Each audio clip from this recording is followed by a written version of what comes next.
तो जेईई की प्रिपरेशन कर रहे हो तो भाई सबसे ज़्यादा यही बात सुनने पे आता होगा कि भाई पेपर एनालिसिस करो और अपनी गलतियों से सीखो, ठीक है। लेकिन भाई पेपर एनालिसिस करें कैसे? हम क्या करते हैं अभी तक कि भाई पेपर लिए दोबारा सॉल्व करने बैठ गए, ठीक है। लेकिन भाई यही तो नहीं करना, तो करना क्या है भैया? नहीं, सब तो यही बोलता है कि भाई पेपर एनालिसिस करो, लेकिन कोई नहीं बोलता कैसे करो। तो आज हम लोग यही देखेंगे कि भाई पेपर एनालिसिस आखिर किया कैसे जाता है, और लास्ट में मैं एक पेपर एनालिसिस करके भी दिखाऊंगा। एक किसी लड़के का है तो मैं उसका एनालिसिस करके दिखाऊंगा आप लोगों को, ठीक है। तो आगे बढ़ते हैं। पहले कि हाँ भाई अभी आप लोग करते क्या हो? जनरली क्या है कि भाई आप लोगों में से ना 40% ऐसे लोग हैं जो भाई गए, जो क्वेश्चन आपसे नहीं बना या क्वेश्चन आप किए लेकिन गलती हो गया कहीं पे, आपको कॉन्सेप्ट पहले से पता है लेकिन गलत हुआ है, तो आप क्या करेंगे कि आप अपने सर से जाके पूछेंगे। जनरली आप अभी यही करते हो, ठीक है। दूसरे कुछ ऐसे लोग होंगे कि हाँ भाई जो आए क्वेश्चन रख दिए कि हाँ भाई हो गया, पेपर हो गया खत्म, एनालिसिस एनालिसिस कुछ नहीं। कुछ ही लोग ऐसे हैं कि भाई दोबारा उसको अटेम्प्ट भी करते हैं, ठीक है। तो आज हम चर्चा करेंगे कि भाई क्या आपको करना चाहिए किसी भी पेपर के बाद, ठीक है। तो चलिए आते हैं एनालिसिस वाले पार्ट पे। सिंपल है भाई, देख यहाँ पे ना हम लोग क्या करेंगे कि पेपर को ना अलग अलग पार्ट में डिवाइड करेंगे और समझेंगे कि हाँ भाई मैं कैसे कैसे आगे बढ़ सकता हूँ, ठीक है। अब यहाँ से ऊपर से नीचे आप देख सकते हो, यहाँ पे मैंने पॉइंट्स लिखे हैं और नीचे से ऊपर टाइमिंग होगा। मतलब क्या कि इसमें सबसे ज़्यादा टाइम लगेगा इसको ठीक करने में, फिर इसको ठीक करने में उससे कम टाइम लगेगा, इसको ठीक करने में सबसे कम टाइम लगेगा, और इसको ठीक करने में बिल्कुल टाइम नहीं लगेगा, बस आपका दिमाग लगेगा यहाँ पे, ठीक है। तो हम लोग ऐसे चलेंगे। पहले मैं डिटेल करता हूँ है क्या ये सब। पहला कि भाई क्या मुझे आता है सॉल्व करना, मतलब कि भाई आपके पास जैसे ही आपके पास पेपर आए, जैसा ही पेपर होता है आपका, अगले दिन आपको पेपर मिल जाता है प्रिंटेड फॉर्म में जनरली, और नहीं तो पहले दिन ही आपको प्रिंटेड फॉर्म में पेपर मिल जाता है, ठीक है। आपको क्या करना है, बस आपको ना वही पेपर खोल के देखना है कि भाई चलो एक पेपर ले लिया, एक कॉपी एक पेन लेके बैठ गया, ये वीडियो चला ली। अब क्या होगा कि भाई मैं पहले पेपर पलटा और ये देखूंगा कि क्या मुझे ये आता है। सिंपल, अगर मुझे आज से 2 दिन का भी टाइम दे दिया और बोला कि ये क्वेश्चन कर लो, क्या मैं कर पाऊंगा? और भाई सिंपल, आप अपने आप से ऑनेस्ट रहना, यहाँ बस मैं हूँ और आप हो, ठीक है। तो और वो भी सिंपल है ना भाई, 1-2 महीने 3 महीने के बाद आपको कॉलेज मिल जाएगा, आप मुझे नहीं जानोगे फिर। तो सिंपल है कि भाई आप अपना गलती देख लो, क्या अब वो ये मान के बैठना कि मुझे सब कुछ आता है, उससे अच्छा है कि भाई एक बार देखो, ठीक है। तो भाई मैं अभी अब क्या करूँगा, खोलूंगा और देखूंगा कि मुझे अगर 10 दिन का भी टाइम देगा तो क्या मैं ये क्वेश्चन कर पाऊंगा। और जनरली क्या होगा, ये कोई सब्जेक्ट स्पेसिफिक होगा कि भाई मुझे मैथ्स या ऑर्गेनिक या फिजिकल या फिजिक्स कोई सा भी एक सब्जेक्ट होगा जिसमें कि मुझे ये पर्सनली ऐसा होता होगा कि जैसे ही इस सब्जेक्ट के क्वेश्चन आते होंगे मैं जनरली छोड़ता हूँ जनरली। तो देखो सिंपल है कि क्या मुझे ये आता है। अगर सिंपल है, अगर आता है तो आप कर ले जाते हैं, लेकिन जनरली यही होता है कि आपको बिल्कुल उसका आइडिया नहीं है, आपको जो पढ़ाया गया था तभी से आपको उसका आइडिया नहीं है। तो जनरली क्या होता है 20 से 30% आपका पेपर ऐसा होगा कि जिसमें आपको अगर पूरे दिन का भी हम टाइम देते हैं और एक क्वेश्चन उसमें तो उठा के देते हैं, आप नहीं कर पाओगे, क्योंकि भाई जब वो पढ़ाया गया तब आपका वहाँ ध्यान नहीं था या कुछ भी, आप उस दिन गए नहीं थे, आप उस दिन बीमार थे या कुछ भी। सिंपल है ना, जेईई में थोड़ी ये जाके पड़ेगा हाँ भाई जिस दिन ही पढ़ा चला था मैं बीमार था, ठीक तो करना पड़ेगा। तो कोई भी रीजन हो, लेकिन अगर आप वो क्वेश्चन नहीं कर पा रहे हो तो आपका 20 से 30% पेपर ऐसा होगा जो आप नहीं कर पा रहे हो उस टाइम। आप क्या करोगे, हर एक क्वेश्चन को मार्क करोगे कि ये ऐसा क्वेश्चन है जिसमें मैं आपको 10 दिन का भी टाइम दे दूँगा मैं नहीं कर पाऊंगा, क्यों? क्योंकि मैंने पढ़ा ही नहीं। पहले तो भाई वो क्वेश्चन मार्क कर लिया, ठीक है। पहला अपना स्टेप हो गया। दूसरा क्या है, अब हम देखेंगे कि वो जो क्वेश्चन था किस चैप्टर का था। जनरली क्या होगा 2 से 3 क्वेश्चन होगा जो सेम चैप्टर का होगा, 2 से 3 क्वेश्चन। तो उससे आपको पता चल गया चैप्टर की प्रायोरिटी की, भाई ये जो चैप्टर है वो ज़्यादा पूछा जा रहा है और ये मैं बिल्कुल नहीं पढ़ा हूँ, ठीक है। तो आप उससे चैप्टर की एक प्रायोरिटी ऑर्डर डिसाइड करो कि हाँ भाई मुझे अब ये पढ़ना है। तो आपका मेजर डाउट है भैया लेकिन मेरे पास तो टाइम ही नहीं है पढ़ने का। देख भाई, अगर आपके पास खाने सोने और पढ़ने के अलावा कहीं भी टाइम जा रहा है तो सिंपल है वेस्ट कर रहे हो आप टाइम। हाँ वीडियो देख लो यार, क्या ही यार वीडियो बंद क्यों कर रहे हो, फिर आगे नहीं समझ पाओगे फिर, ठीक है। देख भाई कैसे करें, तो एक मैं आइडिया बताता हूँ, ठीक है। आप लोग क्या कर सकते हो, अलार्म लगा पर कि मतलब हाँ अभी अलार्म लगा लिया कि भाई मुझे ये इतने क्वेश्चन इतने देर में करना है, उसका अलार्म लगा लिया। इससे क्या होगा कि आपका ओवर थिंकिंग जो आप करते हो ना वो खत्म हो जाएगा। अगर आप सामने देखोगे कि टाइम जा रहा है तो ओवर थिंकिंग खत्म होगा और आपका एफिशिएंसी बढ़ेगा।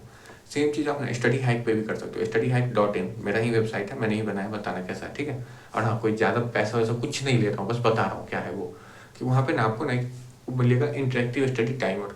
आप अगर उस पर जाओगे ना तो क्या होगा कि आपको ना बस नंबर ऑफ क्वेश्चन सेलेक्ट करना है। मैथ के एक क्वेश्चन के लिए वो आपको 8 मिनट देगा, केमिस्ट्री के एक क्वेश्चन के लिए 3 मिनट देगा और फिजिक्स के एक क्वेश्चन के लिए 4 मिनट देगा, जो कि भाई इनफ है। क्योंकि मैं आपका जेईई मेंस को नज़र रखते हुए बनाया हूँ उसको। जैसे ही आप उस दिन गए, उसमें आप क्या करो, नंबर ऑफ क्वेश्चन डाल दो, तो आपका क्या होगा कि जैसे एक क्वेश्चन खत्म होगा बताएगा भाई क्वेश्चन हुआ कि नहीं तुम्हारा। तो अगर आप कहीं ओवर थिंकिंग में भी गए हो तो वापस आओगे और कहोगे हाँ भाई नहीं हुआ है तो कर रहे हैं जल्दी जल्दी, ठीक है। और उसका क्या होगा, उससे होता क्या है जनरली कि आपका ओवर थिंकिंग वाला चीज़ खत्म होता है, तो आपका एफिशिएंसी बढ़ता है। पहले जहाँ आप 10 क्वेश्चन कर पा रहे हो अगर 5 घंटे में, तो वहाँ पे आप 20 या 25 क्वेश्चन 5 घंटे में कर लोगे। तो आई होप ये क्लियर है कि कैसे करें, क्योंकि टाइम नहीं है। तो भाई यही एफिशिएंसी बढ़ाओ टाइम को, क्योंकि भाई देख आप एफिशिएंसी ही बढ़ा सकते हो, टाइम तो आप धीरे कर नहीं सकते हो, सिंपल है।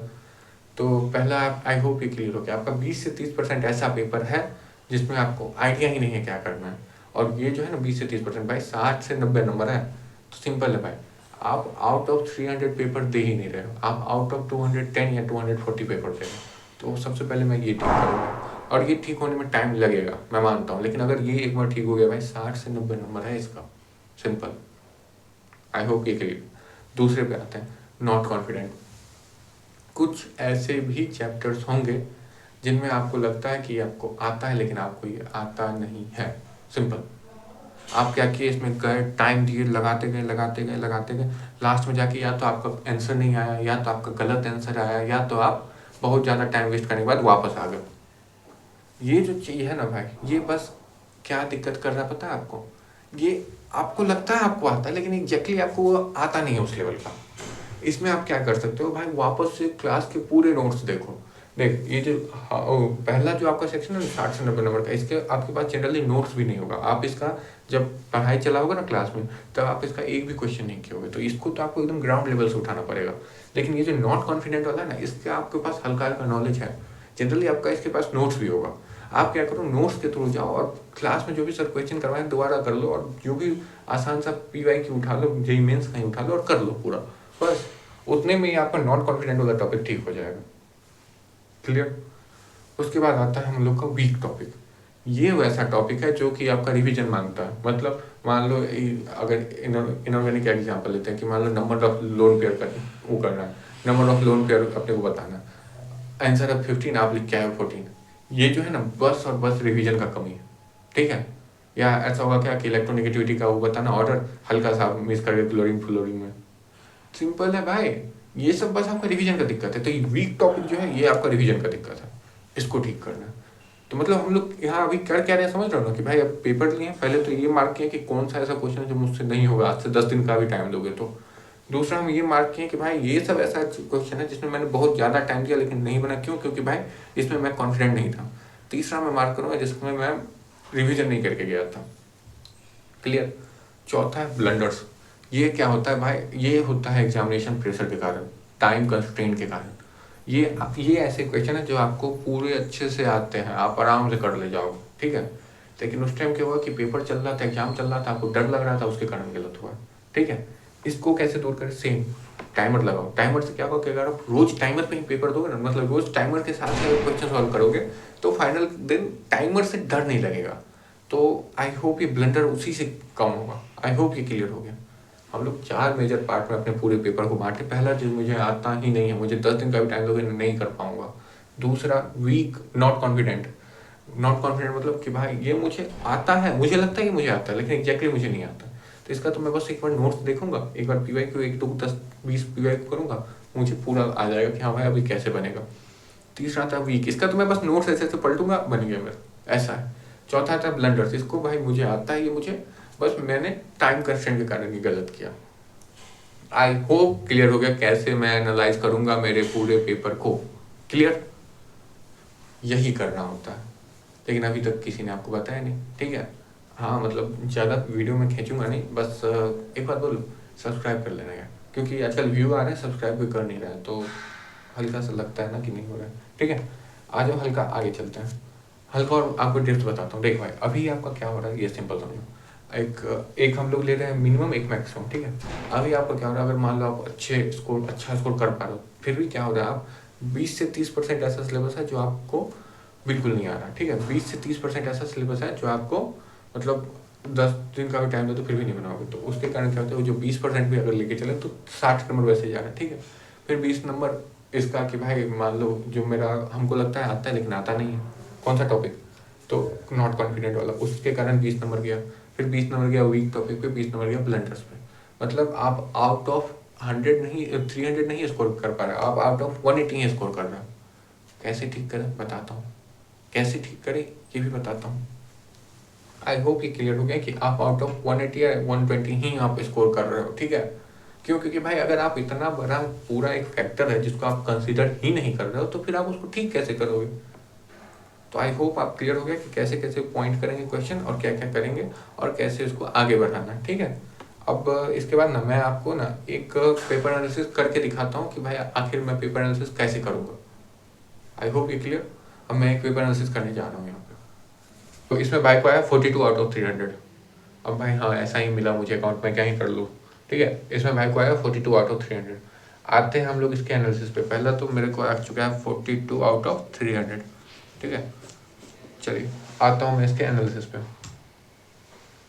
तो मैं यहाँ सबसे नीचे आ चुका हूँ। यहाँ पे ना इनका वो रहता है शायद, इनका मार्क्स वगैरह रहता है। देख इनका मैथ्स में है, मैथ्स में इनका है 17, ठीक है। और एक बार मैं पूरा देखता हूँ क्योंकि भाई आप लोगों के साथ ही कर रहा हूँ, तो मैं एक बार देखूँगा पूरा। ओके एक सेकंड रुक जाओ। मैथ्स में 17 है, फिजिक्स में है -3, ठीक है। फिजिक्स में है -3 और उसमें कर लो ना, केमिस्ट्री में 28 है, ठीक है। 28 42 है टोटल, एक में 17, एक में -3, तीसरे में 28 ही होगा, ठीक है। अब हम लोग आगे आते हैं। अब हम लोग क्या करेंगे, हम लोग 1 बाय 1 क्वेश्चन के थ्रू जाएंगे कि आखिर क्वेश्चन कैसे पूछे गए थे, ताकि मुझे ये पता लग जाए कि मैं कैसा विद्यार्थी हूँ, ठीक है। मेरे इतने इतने नंबर आ चुके हैं, अब मैं क्वेश्चन के थ्रू जाऊँगा। सिंपल है। देख एक चीज़ तो पहले ही पता लग रहा है कि भाई अगर मेरे फिजिक्स में -3 है, मतलब सबसे कमज़ोर मेरा फिजिक्स है, ठीक है। तो फिजिक्स को मैंने पहले ही साइड कर लिया कि भाई हाँ ज़्यादा टाइम मुझे फिजिक्स पे ही देना है, ठीक है। आगे आइए, पहला क्वेश्चन। क्वेश्चन क्या कह रहा है भाई, हाँ सिंपल है। क्या है कि भाई एक वर्क पावर एनर्जी का क्वेश्चन है, जिसमें कि एक स्प्रिंग आ गया है, एक ब्लॉक आ गया है, और भाई ने ये क्वेश्चन गलत कर दिया है, ठीक है। तो आ जाता है हम लोग का पहला कि भाई एक तो वर्क पावर एनर्जी है, जहाँ पर मुझे ठीक ठीक डाउट हो चुका है भाई के ऊपर कि कुछ तो गलत किया है भाई, मतलब या तो इसका ये वीक है या तो ये ब्लंडर है, ठीक है। और ब्लंडर और वीक में या इसे आता ही नहीं है तब पता चलेगा जब मैं और क्वेश्चंस देखूंगा कि और क्वेश्चंस ये कैसे अटेम्प्ट कर पा रहा है या नहीं कर पा रहा है, ठीक है। दूसरा क्वेश्चन देखते हैं, सही किया है भाई तो देखेंगे किस मतलब किस टॉपिक का है दूसरा क्वेश्चन।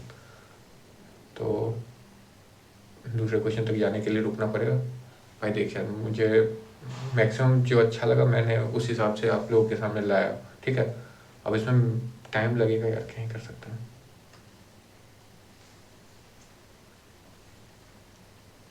चलिए दूसरा क्वेश्चन सही किया है, और दूसरा क्वेश्चन है क्या, दूसरा क्वेश्चन है आपका उसका क्या कहते हैं, रिवरमैन प्रॉब्लम का। रिवरमैन याद है ना, इस पे आता था, रिलेटिव मोशन में आता था काइनेमेटिक्स में, और ये भाई का सही है। तो अभी तक अगर मैं कंक्लूड करूँ तो क्या कर रहा है भाई पता है, ये 11th का है, मतलब क्या है ये है ना टोटल 11th का था। तो इस टाइम तक क्या होता है, आप रिवीजन मोड पे जाते हो। तो मुझे क्या लग रहा है कि भाई ना स्टार्टिंग से रिवीजन किया है, तो उसके कारण क्या हुआ कि इसका रिवर बोर्ड प्रॉब्लम सब सही कर लिया, लेकिन एक आसान सा प्रॉब्लम जो कि वर्क पावर एनर्जी का था वो गलत किया है। तो इसका मतलब है कि ये अभी वर्क पावर एनर्जी रिवाइज नहीं किया है अभी तक, जो मुझे पता लग रहा है, ठीक है। आगे चलते हैं। चलिए तीसरे नंबर क्वेश्चन पे हम आ चुके हैं, और इसको भाई ने स्किप कर दिया। इस क्वेश्चन है क्या, अब देखो ये क्वेश्चन भी किसका है, ये क्वेश्चन भी आपका उसका है, क्या कहते हैं काइनेमेटिक्स का, 2D या 1D।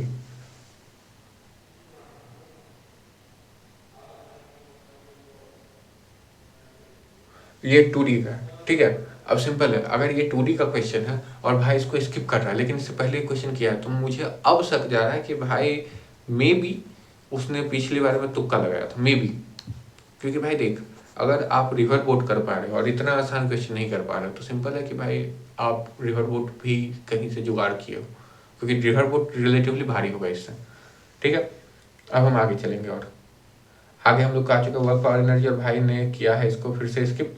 वर्क पावर एनर्जी है ना, on the verge of move mu है, अच्छा चलो एनएलएम है, लेकिन फिर भी भाई ने मूव इसको किया है,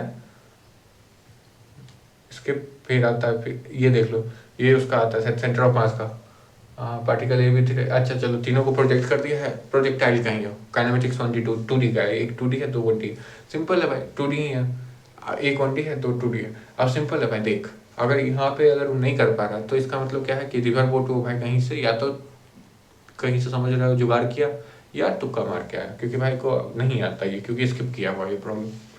अब आते हैं हम आगे आ चुका अपना एक क्वेश्चन जो कि भाई ने किया है सही, जो है पीछे जाके देखना पड़ेगा क्वेश्चन था क्या।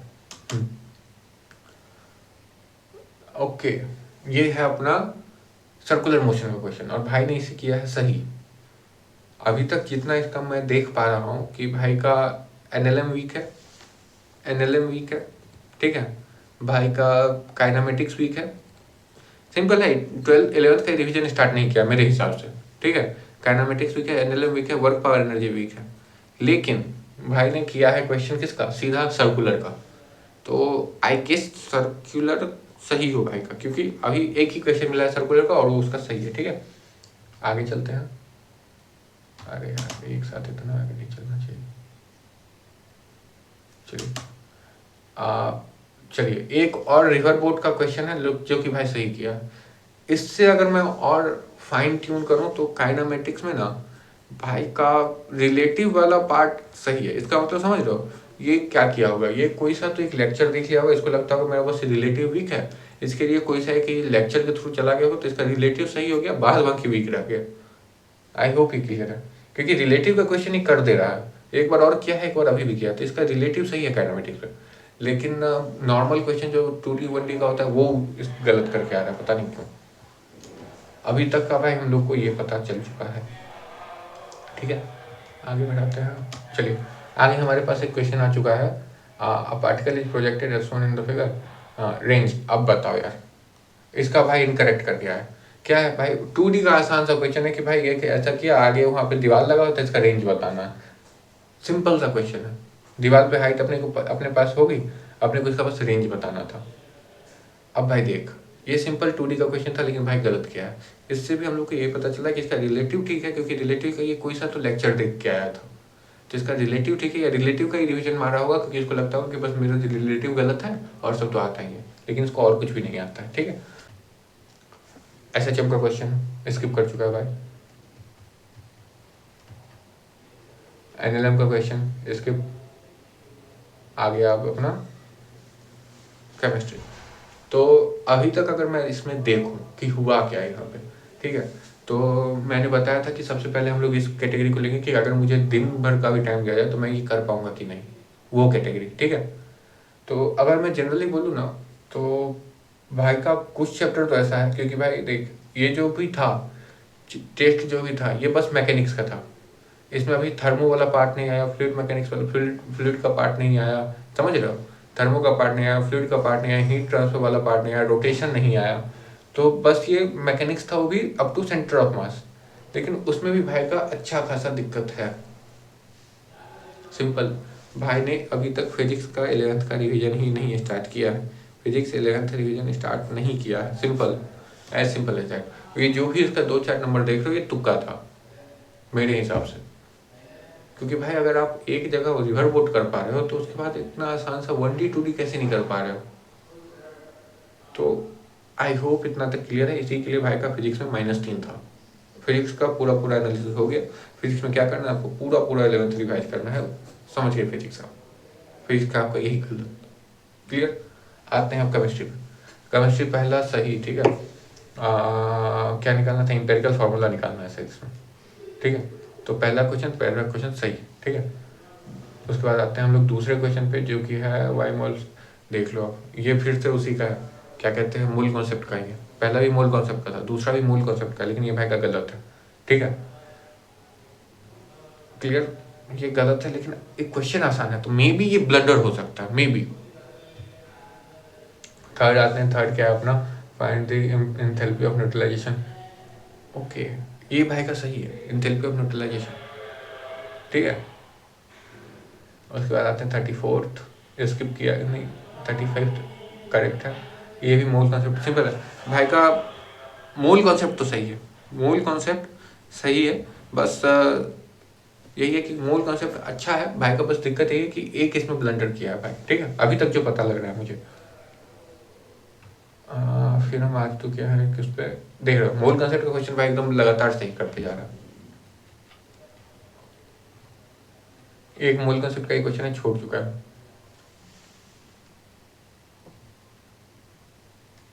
इलेक्ट्रोलाइट सॉल्यूशन, अरे अरे अरे अरे,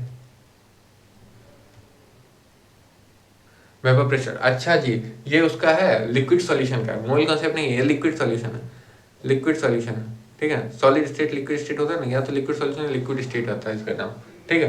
तो उसका क्वेश्चन है भाई को, ये वीक है, जिसमें मोलैरिटी मोलैलिटी नॉर्मेलिटी ये सब जिसमें आता था उसी का है ये, तो भाई को ये नहीं आता, ठीक है।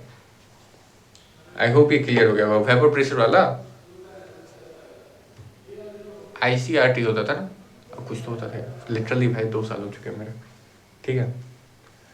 आता हूँ आगे, आगे क्या, mixture of 2 moles of liquid A and x moles of liquid B are in the, ठीक है भाई, भाई कर चुका है, ठीक है क्या, mixture of 2 moles of x moles of B and, हाँ भाई सिंपल है यार, गैसियस स्टेट का है क्वेश्चन। उसके बाद एक आपको मिल चुका है नंबर ऑफ, आगे क्या मैथ आ गया क्या भाई का, अच्छा चलिए आप आपका केमिस्ट्री खत्म हो चुका है, आपका मैथ यहाँ से स्टार्ट है, ठीक है। आ चुके हैं आपके मैथ पे। केमिस्ट्री आपका क्या सीन है, केमिस्ट्री में ना क्वेश्चन जो पूछा गया है जनरली मोल कॉन्सेप्ट से है, लिक्विड सॉल्यूशन से है, गैसियस स्टेट से है, ठीक है, गैसियस स्टेट से है, और जनरली यही 3-4 चैप्टर है, ठीक है। और इसमें से ना भाई का मोल कॉन्सेप्ट सही है, तो इसके कारण क्या हुआ कि ओवरऑल इसका नंबर आ गया है, केमिस्ट्री में उसके 28 है, और वो जस्टिफाई भी कर पा रहा है, क्योंकि इसका ऑर्गेनिक भी सही है, क्योंकि स्टार्टिंग ही आता है केवलर वाले क्वेश्चन से, और उसका इसका ऑर्गेनिक में हल्का सा इसका ऑर्गेनिक सही है। और जनरली ये जो क्वेश्चन था ना, इसमें उतना वो था ही नहीं इनऑर्गेनिक, इसके अंदर ऑर्गेनिक था और फिजिकल था, तो ऑर्गेनिक भी बहुत कम था, फिजिकल मेजरली था, तो भाई का फिजिकल तो सही है, इससे पता लग रहा है, ठीक है। लिक्विड सॉल्यूशन पे काम करने की जरूरत है, और गैसियस स्टेट पे भी काम करने की जरूरत है, लेकिन मोल कंसेप्ट भाई का एकदम क्लियर है, और क्वेश्चन ही आसान था, तो ज़्यादा कुछ मैं बोलूँगा नहीं। अब आते हैं हम लोग मैथ पे। मैथ का क्या सीन है भाई का, मैथ में पहला क्वेश्चन इनकरेक्ट, पहला क्वेश्चन था क्या भाई, मल्टीपल करेक्ट क्वेश्चन था, और ये क्वेश्चन है आपका उसका जो सबसे पहला आता है ना, फंडामेंटल्स मैथमेटिक्स, उसका क्वेश्चन है। भाई ने गलत किया, क्योंकि वहीं पे आपको लॉग वगैरह से इंट्रोड्यूस करवाना, इंट्रोडक्शन होता है आपका लॉग वगैरह से, तो भाई का गलत है, इसका मतलब फंडामेंटल्स ऑफ मैथमेटिक्स नहीं है भाई का सही।